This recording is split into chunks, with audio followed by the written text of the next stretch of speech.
Alors, nous sommes le 20 octobre. Je vais vous présenter la bêta-carbe qu'on vend à Semences du Portage.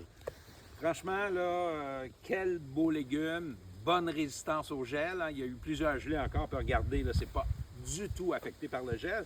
Donc, on peut continuer à récolter de la bêta-carbe encore au mois d'octobre jusqu'au début novembre dans le sud du Québec.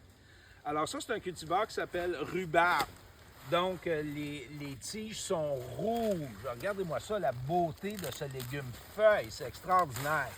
Alors ça, c'est une bêta-carbe absolument exceptionnelle.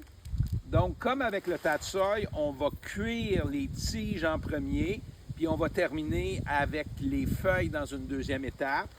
Donc, encore une fois, on fait sauter les tiges avec un tout petit peu d'oignon. On termine avec les feuilles. Et puis, ça peut se comparer un tout petit peu à l'épinard. Hein? Ça se consomme à peu près de la même façon. On peut faire des quiches, on peut faire des tourtes à la bêta-carbe, on peut faire des crêpes à la bêta-carbe avec de la béchamel. Il y a de multiples usages à ce légume-feuille-là, membre de la famille des Chenopodiaceae, il faut le rappeler. Puis écoutez, j'en ai tellement que je vais être obligé d'en congeler là, cette année. Là, je vais en congeler des bonnes quantités. Là, tout ça, je vais essayer de ne pas gaspiller ça. Alors, on a un autre cultivar qui a la carbe, la tige jaune. C'est celui-là ici. Regardez-moi la beauté de ce légume.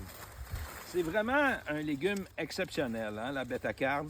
Ah, des petites coccinelles. Puis, à ce stade-là, je ne l'ai pas mentionné, mais ça se mange très, très bien en salade. Ça met de la couleur. Et puis, ça peut servir aussi pour recevoir des salades. On peut l'utiliser dans le fond d'une assiette, puis on peut y déposer une salade de pommes de terre, une macédoine de légumes, une rémoulade, par exemple, une salade de betterave. Donc, comme c'est dans la même famille, c'est le fun de travailler avec la betterave. Donc, très facile à congeler aussi.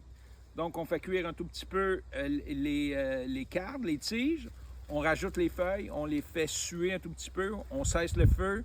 Une fois que c'est refroidi, on met tout ça dans des contenants en plastique ou dans des sacs à congélation. Et on a de la bêta-carbe pour notre hiver pour préparer une multitude de plats. Bon appétit!